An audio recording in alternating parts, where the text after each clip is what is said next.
Making Rainbow Waves, a podcast by ILGA World. Welcome everybody to Making Rainbow Waves, a podcast by ILGA World, telling the stories and raising the voices of LGBTI human rights defenders worldwide. My name is Daniele Paletta, and in this episode, we're going to talk about our World Conference and the wonderful people who are going to host us. We have a special guest today, Brian Wenke. He's the Executive Director of the It Gets Better project, an organization with the mission to uplift, empower, and connect LGBTQ youth around the globe. We came together to talk about his personal story, how the meaning of such a powerful statement as "it gets better" has changed over the years, what does the organization have in store for us for the upcoming ILGA World Conference, and so much more. Here's what he told us.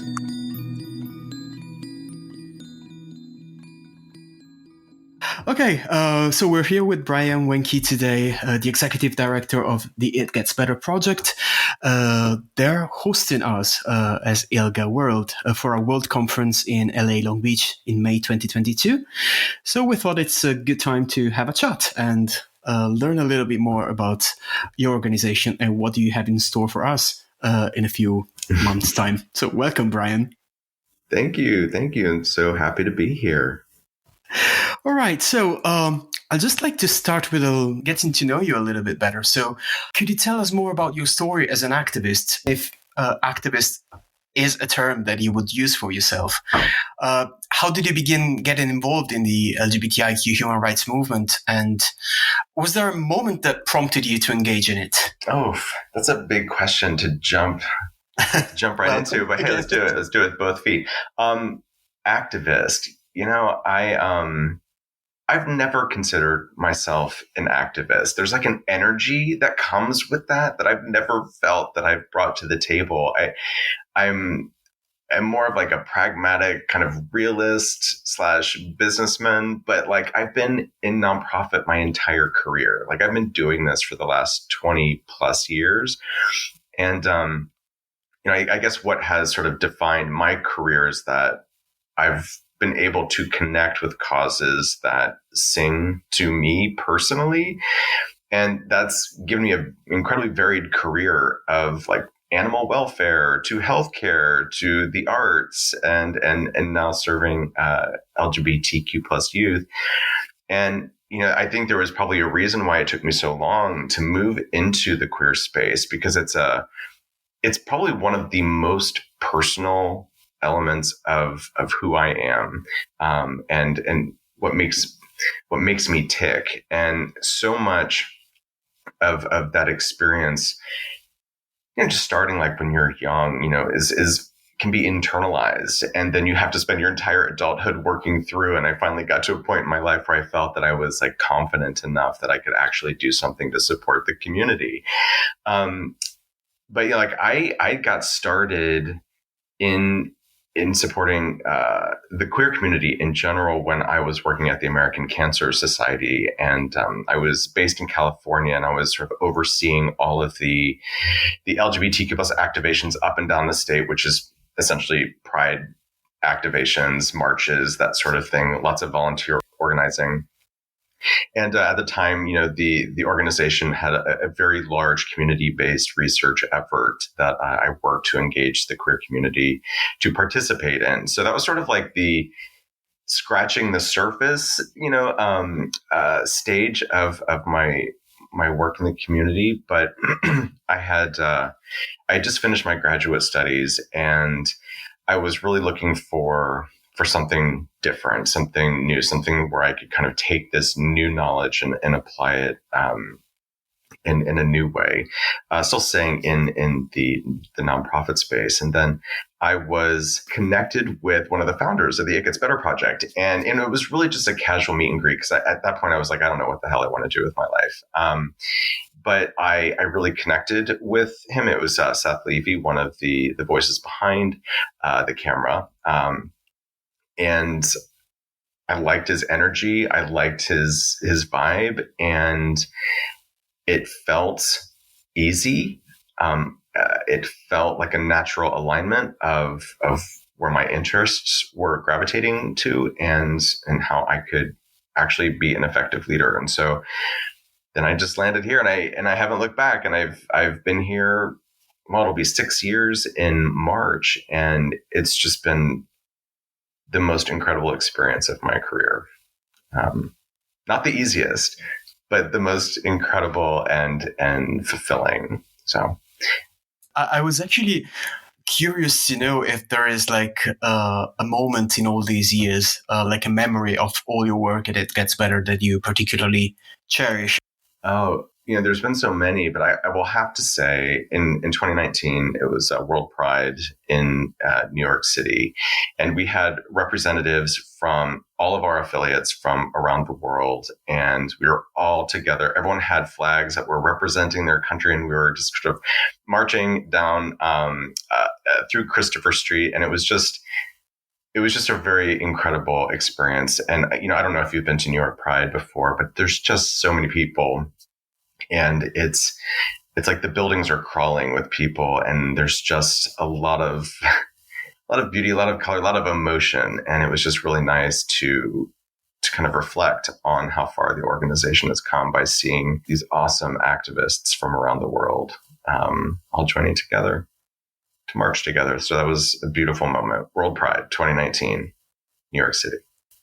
And going back to the story of It Gets Better, yeah, it's kind of started with a single video of a coming out story and evolved into a whole global movement that uses storytelling to empower LGBTIQ youth.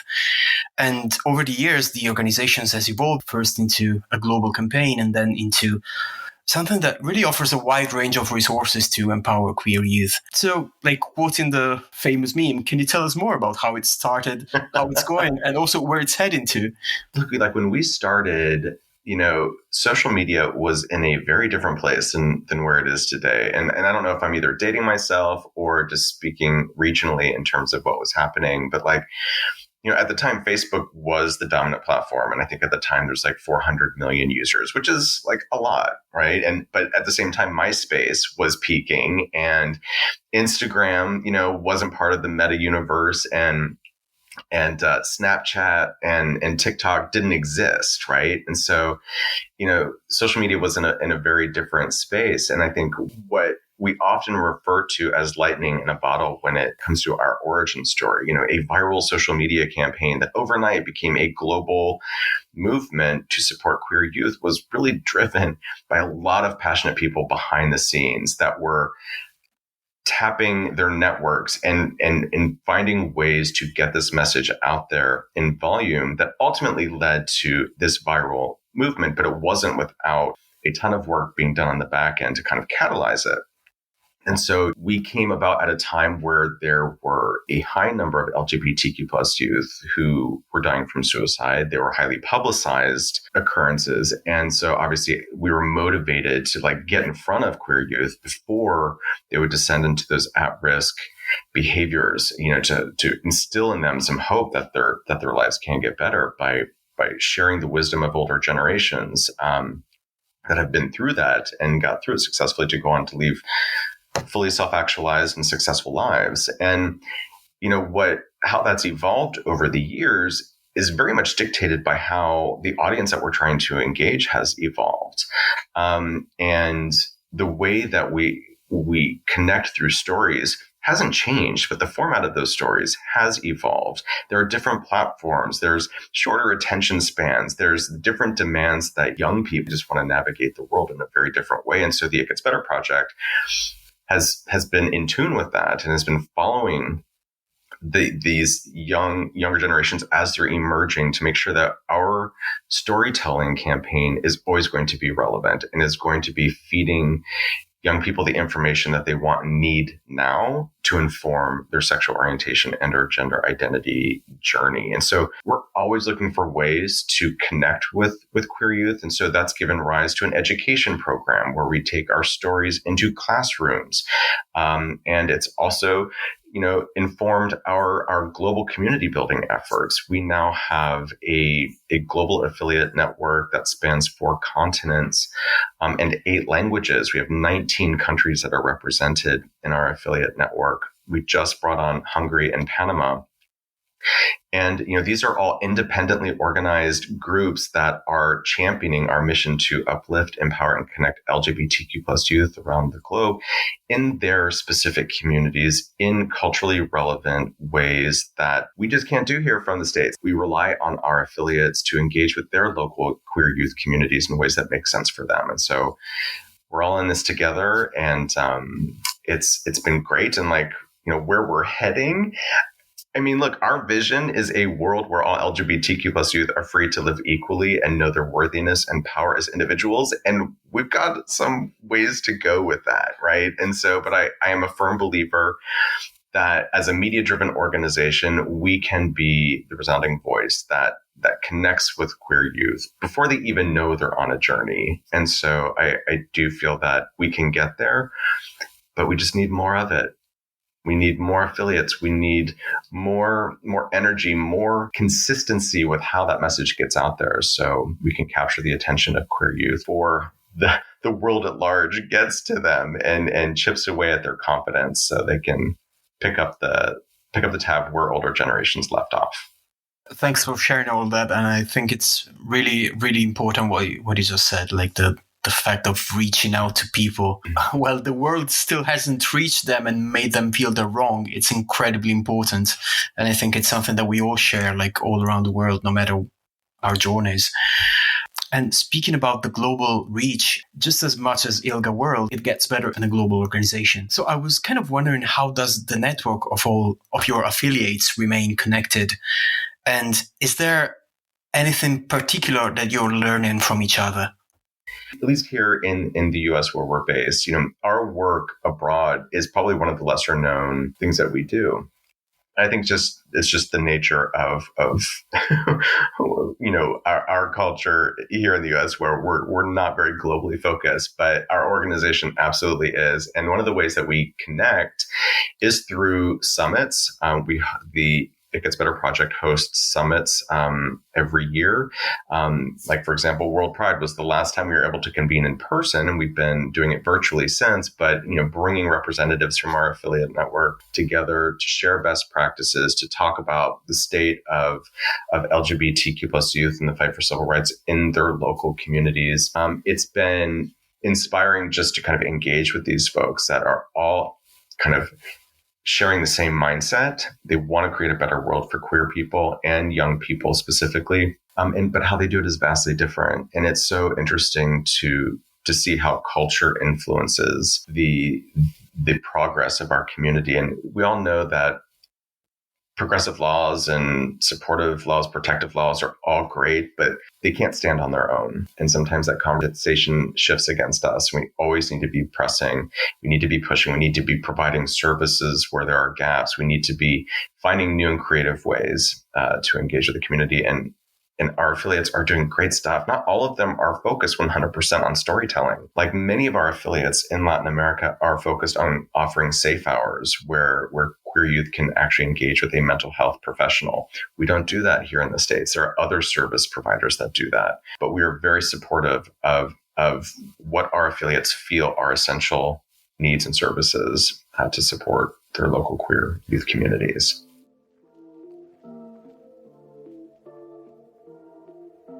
Being a global organization means also to acknowledge that the realities on the ground are not all the same for each of us, although there are some common threads.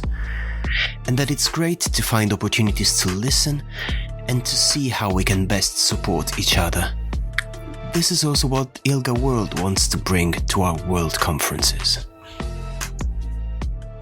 It's our 30th World Conference. You're going to host us in Long Beach from 2 to 6 May 2022.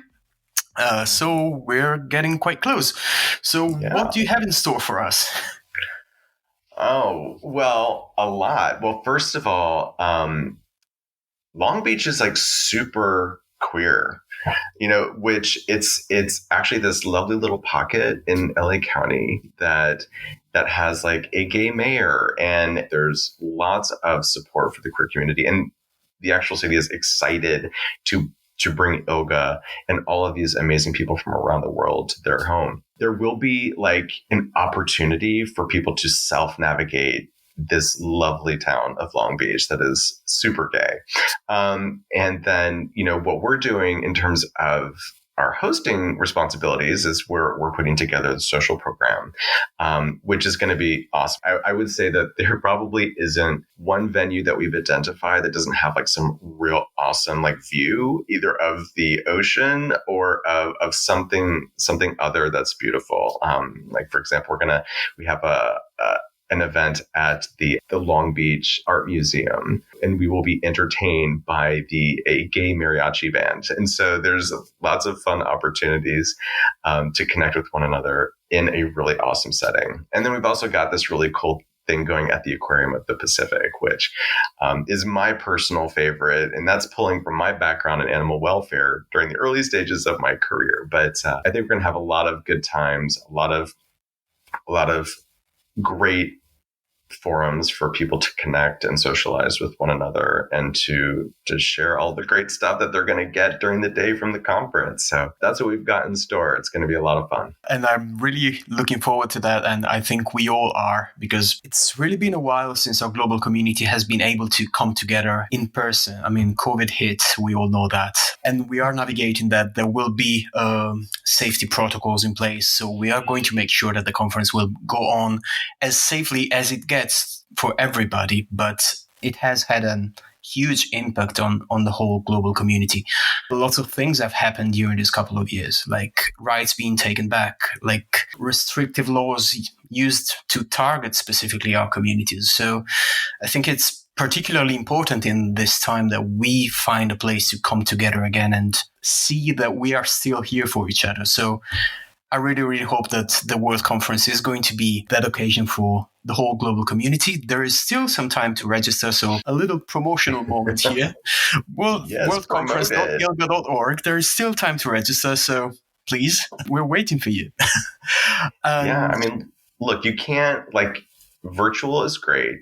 It gives us a way to connect and to keep those conversations going, but nothing beats being able to connect with your peers in person and to participate in the energy that brings. So I 100% agree with you. Go register now, sign up, be a part of this cohort for the 30th conference. And actually, what I find particularly relevant is that this is our first World Conference where LGBTQ youth is front and center from the theme of the conference. It Gets Better has always been an organization which is very much focused on youth. So I was wondering, from your vantage point, how has the presence and contributions of queer youth in the global movement changed over the years? Well, I mean, social media has played a huge role. And, young queer people today, they're digital natives. They don't know a world without the internet. And that has given rise to, frankly, some incredibly self-actualized and highly visible young people that, speaking candidly, kind of scare me, but in a good way, right? They are equipped. When I was a teenager, I was more focused on getting my driver's license because it meant freedom. I wasn't thinking about the needs of the world, right? They weren't weighing on my shoulders the way that they do with young people today. These are teenagers that are studying abroad, that are serving on their local school boards, that are so confident in who they are. I can't help but be proud and see that as a sign that we're heading in the right direction. I have a lot of faith in the youth of today being able to carry the torch forward because they're absolutely less patient than the older generations. And I cannot wait to see what they do. I'm very, very encouraged by young people today, especially queer people. I hope the conference will be a huge platform for LGBTIQ youth to raise their voices and getting even more involved in the global movement. I do have one final question for you, which is again about your organization. And I've always found that It Gets Better is such an incredibly powerful statement. So my question is, do you believe that the meaning of the sentence has changed over the years for our global community? Yeah, I do. I mean, it's definitely changed for us. And, this phrase has been analyzed over and over again by academics and the general community. But, what started out as this kind of the salve in a wounded soul, right? That don't worry, it gets better, has really evolved into a rallying cry, almost like it gets better, damn it. And we should accept nothing less than that outcome. It has become a mantra.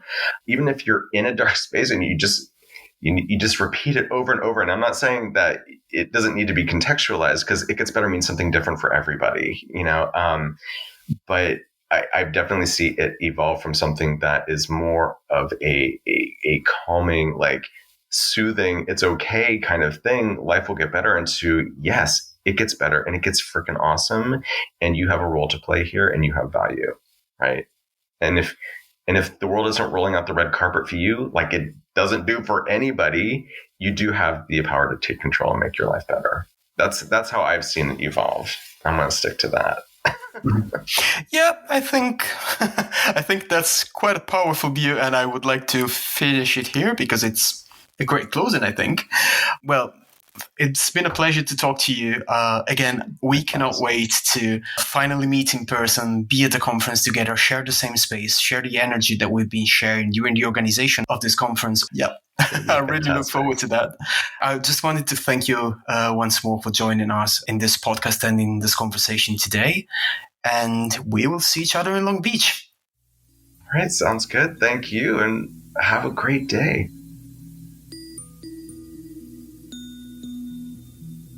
Making Rainbow Waves is a podcast by ILGA World.